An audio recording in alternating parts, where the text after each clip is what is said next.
হামের প্রাদুর্ভাবে যাতে তারা আক্রান্ত না হয় সেজন্য আমরা সচেতনতামূলক সমস্যা ছিল ঠান্ডা কাশি, অ্যালার্জি সমস্যা আছে একটু, আর রক্ত স্বল্পতা ছিল এই জন্য ডাক্তার বললো যেগুলো ওষুধ দিচ্ছে ওগুলা ব্যবহার করতে লিগে খাওয়ানোর জন্য। ওটা যদি নির্বাচিত হয় তা আমরা সবাই আমরা যে সুবিধা থেকে বঞ্চিত, আশা করি এর থেকে আমরা ভালো ভালো সুবিধা পাইবো। কাউন্সিলর নির্বাচন সামনে আসছে, এই কাউন্সিলর হিসেবে যদি আমাদের আবুল কালাম আজাদ স্যার কাউন্সিলর হিসেবে নির্বাচিত হন তাহলে অবশ্যই তিনি এরকম সেবামূলক কার্যক্রম আরো অনেক বেশি চালাতে পারবে।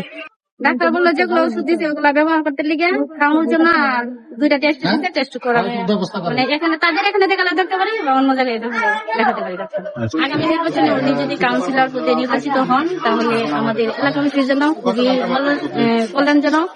উনি আমার মনে হয় খুবই ভালো করবে জনগণের জন্য। আশা করি উনি যেন আগামী কাউন্সিলর পদে নির্বাচিত হন। উনি একজন ভালো মানুষ, উনি ভালো একজন ব্যক্তি যে ক্যাম্পেইন শুধু খালি হয়েছে না, বিভিন্ন যে সব দিক দিয়ে উনি অনেক অনেক বেটার, অনেক আশা করি আমাদের জন্য অনেক ভালো হবে উনি যদি কমিশনার হয়।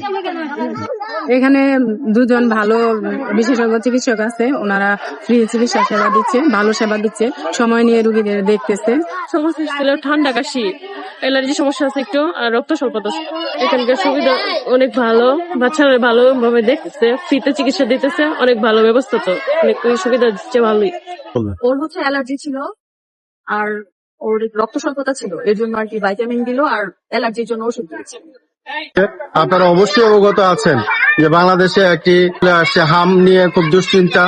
এটা নিয়ে সরকার কি ব্যবস্থা নিতে পারছে কি জানি না, কিন্তু আমরা চেষ্টা করছি যে আমাদের তরফ থেকে যাতে 38 নম্বর ওয়ার্ডে এই ধরনের প্রাদুর্ভাব যাতে আমাদের মাঝে না আসে, এইভাবে যাতে ক্ষতিগ্রস্ত না হয়, ছোট ছোট কোমল বাচ্চারা যাতে রোগাক্রান্ত না হয়, হামের প্রাদুর্ভাবে যাতে তারা আক্রান্ত না হয় সেজন্য আমরা সচেতনতামূলক এবং এই মেডিকেল ক্যাম্পটা আসলে মূলত এই জন্য আয়োজন করা।